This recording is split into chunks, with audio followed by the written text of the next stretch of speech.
اعوذ باللہ من الشیطان الرجیم، بسم اللہ الرحمن الرحیم۔ معزز خواتین حضرات، آج گوشہ کمال کی نشست نمبر 186 یعنی 186 میں آپ کی خدمت میں حاضر ہیں۔ ہمارا آج کا موضوع ہے تبدیلی کی رسوائی۔ ابھی پچھلے دنوں جو خیبر پختونخوا میں 17 اضلاع کے اندر بلدیاتی انتخابات ہوئے ہیں، اس کا نتیجہ موجودہ حکمران حکومت کے لیے نہایت شرمناک ہے، اس لیے کہ یہ اس صوبے میں تقریباً 8.5 سال سے حکومت کر رہی ہے اور اس کے پنجے اچھے گڑے ہوئے ہونے چاہیے تھے۔ اگر اس کی کارکردگی اچھی ہوتی تو لوگ اسے پہلے سے زیادہ خوش آمدید کہتے تھے۔ سب کو معلوم ہے کہ اس صوبے میں جتنے بلدیاتی حصے ہیں ان کے اندر پچھلے الیکشن میں پاکستان تحریک انصاف جو PTI کے نام سے مشہور ہے، اس کے پاس 2/3 اکثریت تھی، یعنی 100 میں سے سمجھ لو 66 ارکان ان کے تھے۔ اتنی بڑی اکثریت والی پارٹی اگر کوئی اچھا کام کر کے دکھاتی تو حالیہ جو 17 اضلاع کے انتخابات ہوئے ہیں اس میں لوگ اس کا اور زیادہ خیر مقدم کرتے، اس کی اور زیادہ پذیرائی ہوتی، اس کو اور زیادہ نشستیں ملتی۔ لیکن اس عرصے میں ان کے جو کارنامے ہیں وہ منفی کی طرف جاتے ہوئے نظر آتے ہیں، اس لیے عوام نے اس بار انہیں بتا دیا کہ بھائی آپ کا یہ حال رہے گا تو آئندہ عام انتخابات میں بھی آپ کی حیثیت جو ہے کچھ بھی نہیں ہوگی۔ تو یہ جو گزشتہ انتخابات ابھی ہوئے ہیں 17 اضلاع کے، اس میں کمال یہ ہے کہ 8.5 سال سے کرنے والی حکومت تحریک انصاف کی، اس نے امن و امان کا یہ عالم قائم کر رکھا تھا کہ الیکشن کے دوران خودکش دھماکے بھی ہوئے، راکٹ حملے بھی ہوئے اور فائرنگ کے بے شمار واقعات ہوئے۔ ان سب میں کم و بیش 7 سے 10 افراد کی تو جانیں گئیں، باقی زخمی جتنے ہوئے ان کا کوئی حساب کتاب نہیں ہے۔ اب اس پورے عرصے میں جو کچھ ہوا 2-3 دنوں میں، اس کے بارے میں ان کے بڑے ایک مشہور شبلی فراز صاحب ہیں، سائنس کے وزیر، انہوں نے یہ فرمایا کہ جناب یہاں جو حملے ہوئے ہیں یہ دراصل اس وجہ سے ہوئے ہیں، یا تحریک انصاف کو جو ناکامی ہوئی ہے اس کی بنیادی وجہ یہ ہے کہ لوگوں نے ان کی مہنگائی کے خلاف احتجاج کیا ہے۔ اور مہنگائی کے علاوہ ایک اور صاحب ہیں ان کے، وہ کہتے ہیں مہنگائی کے علاوہ ہمارے اندرونی اختلافات بھی تھے، یعنی پارٹی کے اندر اختلافات تھے۔ تو میں یہ بتا دوں کہ پارٹی نہیں ہے، بلکہ ان کے جو وزیر مشیر جتنے بھی ہیں یہ سب بھرتی کے لوگ ہیں، جسے ہم اردو میں بھانمتی کا کنبہ کہتے ہیں۔ آپ کو یاد ہوگا کہ تحریک انصاف کے سربراہ نے الیکشن سے پہلے یہ کہا تھا کہ ہمیں سارے الیکٹیبلز چاہیے، تو دوسری جماعتوں میں جو لوگ دھاندلی بے ایمانی کر کے منتخب ہو سکتے تھے، یعنی اس ہر علاقے میں اثر ہوتا ہے ان لوگوں کا، تو جس علاقے میں جس کا اثر ہو وہ الیکٹیبل ان کی نظر میں یہ کامیاب ہو جائے گا، تو وہ ہمیں دیں، ہمارے پاس آئیں تحریک انصاف میں، ہم انہیں ٹکٹ دیں گے۔ اب ظاہر ہے وہ ایسے ہی الیکٹیبل تھے تو کامیاب ہو گئے۔ تو انہوں نے اپنی بڑی سمجھا کہ صاحب بہت بڑی ہماری اکثریت ہے، اکثریت ان کی سرے سے نہیں تھی، نہ قومی اسمبلی میں نہ کہیں اور، صرف صوبہ خیبر پختونخوا میں تھی، اس کا حشر آپ نے دیکھ لیا ہے اس الیکشن میں۔ اچھا، پھر ایک اور بات، یہ بات یقینی طور پر کہی جاتی ہے کہ ان کے سر پر بیرونی اور اندرونی قوتوں کا ہاتھ تھا۔ وہ چاہتے تھے کہ اس بار یہ صاحب آئیں جو 22 سال سے جدوجہد کر رہے ہیں اور انہیں کامیابی نہیں ہو رہی، تو چنانچہ وہ ساری قوتیں متحرک ہو گئی تھیں اس جماعت کے لیے، اور اس کی جماعت اور اس کے سربراہ کے کارنامے سب کو معلوم ہے کہ بیرون ملک کتنی شادیاں ہوئیں، کتنے بچے، کون سے نائٹ کلبز میں یہ کیا کیا کرتے رہے۔ تو یہ سارے کارنامے جو ہیں، ذرائع ابلاغ کا تیز رفتاری کا دور ہے یہ، اس لیے سب کو پتہ ہے۔ اس کے باوجود ہمارے یہاں کی بعض قوتوں نے کہا نہیں اب ان کو آنا چاہیے، اور پتہ نہیں مشترکہ ایجنڈا تھا ان کا یا ان سے کچھ وہ توقعات توسع کیے ہوئے تھے۔ تو یہ اب ایسا ہوا ہے کہ یہ جو 2/3 اکثریت انہوں نے ہونے کے باوجود خیبر پختونخوا میں جو مایوس کن کارکردگی دکھائی ہے، یہ دراصل ان کا وہی تبدیلی والا یو ٹرن کے تو عادی ہیں یہ، تو اب یہ یو ٹرن شروع ہو گیا سمجھ لو، پہلے آگے جا رہے تھے اب واپس آنے لگے، اس لیے کہ لوگ ان سے مایوس ہو گئے کہ پورے عرصے میں یہ 1% بھی مہنگائی کم نہیں کر سکے۔ جو شخص آتے ہی مہنگائی کا اعلان کرے اور اس کے بعد کمی نہ ہو تو اس کو لوگ کب تک برداشت کریں گے؟ ایک حد ہوتی ہے ہر چیز کی۔ تو اندرونی قوتوں کے علاوہ بیرونی قوتوں کو پتہ نہیں ابھی کیا پروگرام ہے، وہ انہیں رکھنا چاہتی ہیں یا ان سے کوئی اور کام لینا چاہتی ہیں، اپنا ایجنڈا ان سے پورا کروانا چاہتی ہیں، یہ کچھ نہیں پتہ۔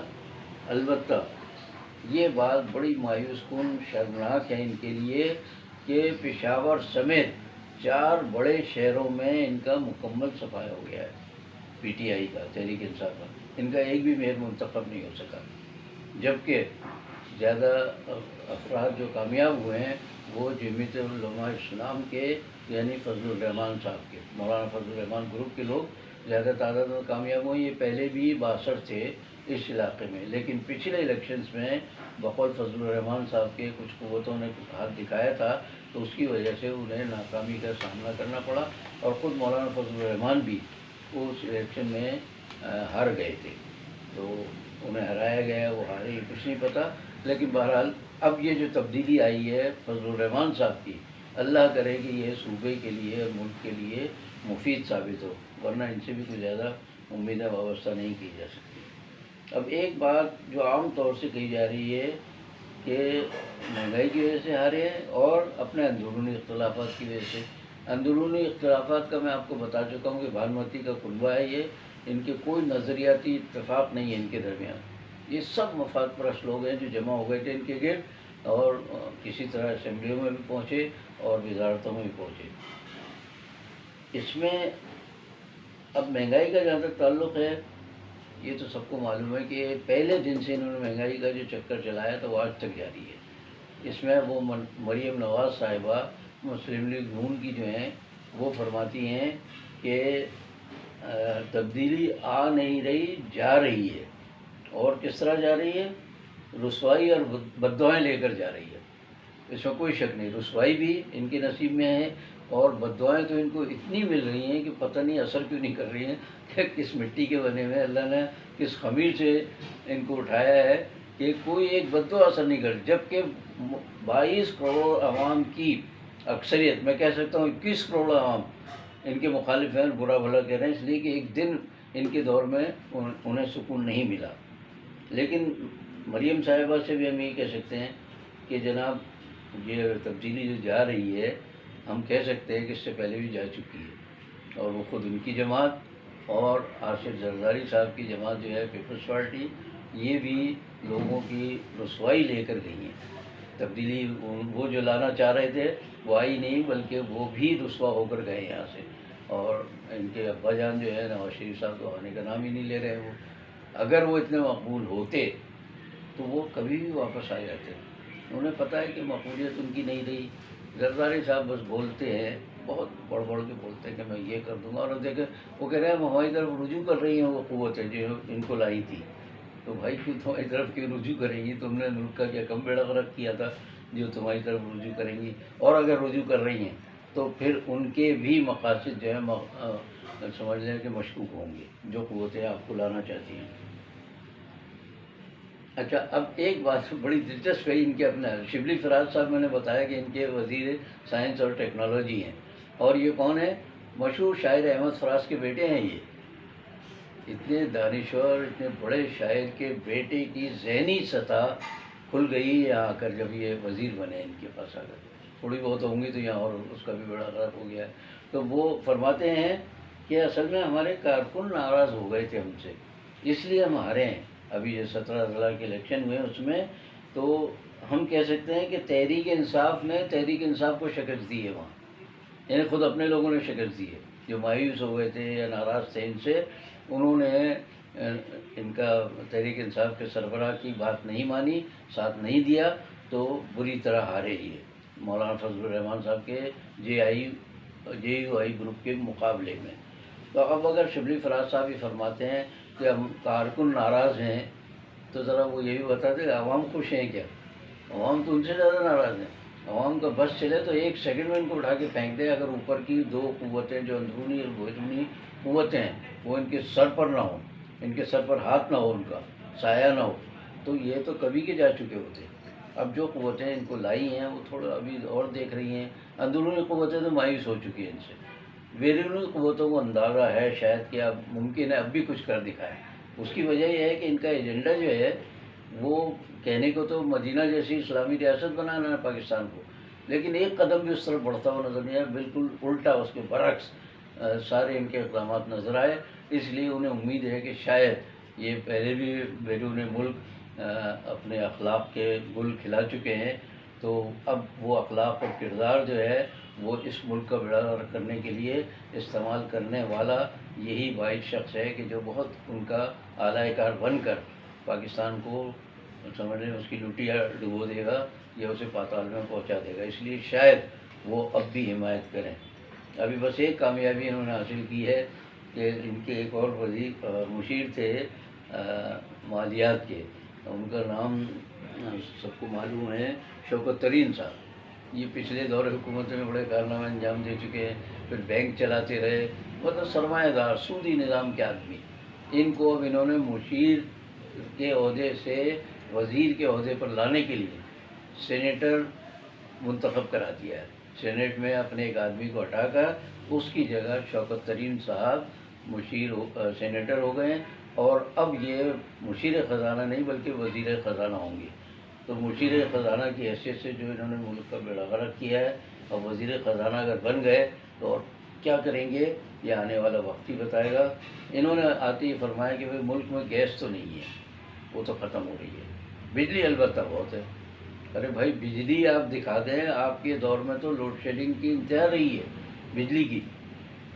تو جو چیز ہے اس کی بھی لوڈ شیڈنگ ہے، اور گیس آپ کہہ رہے نہیں ہے. جبکہ تمام ماہرین متفق ہیں اس بات پر توانائی کے کہ پاکستان میں گیس کے اتنے بڑے ذخائر ہیں کہ یہ اپنی ضرورت پوری کرنے کے علاوہ بیرون ملک بھی برآمد کر سکتا ہے. اس سے بڑا ذریعہ مبادلہ کما سکتا ہے. لیکن کمائے کون؟ نیتیں اچھی ہوں تو.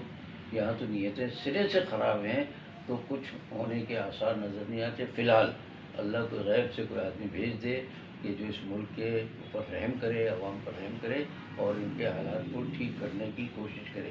آج کی ہماری نشست میں تبدیلی کی رسوائی کا یہ تھوڑا سا میں نے تذکرہ کیا. آئندہ انشاءاللہ کسی اور موضوع پر موضوع لے کر آپ کی خدمت میں حاضر ہوں گا. آج کے لیے اتنا ہی. آپ میرے اس چینل کو اگر پسند کرتے ہیں تو اس کو لائک، شیئر اور سبسکرائب کر لیں پھر موبائل پر. اور آخر میں وہی جملہ میرا کہ باقی بشرط زندگی باقی.